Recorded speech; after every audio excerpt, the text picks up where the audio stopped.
leadership, as in life, practice makes perfect. Habits are powerful. They can lock us into negative behaviours or train us to act automatically in ways that benefit us. Routines reinforce what we do and how we function.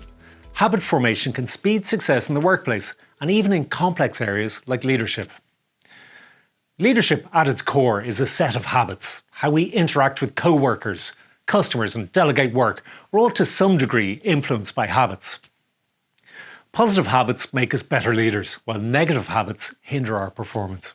I'm Nick Webb, and today I'm excited to present this module on transforming your effectiveness as a leader. We'll explore the power of habit and the definition of success. We will go through the key steps on how to develop a habit and to delve into the habits of highly successful people. To stand out as a leader, you must create the habits that back your success and good reputation. Once these habits become part of your daily routine, you are well on your way to becoming a great leader. Let's get started.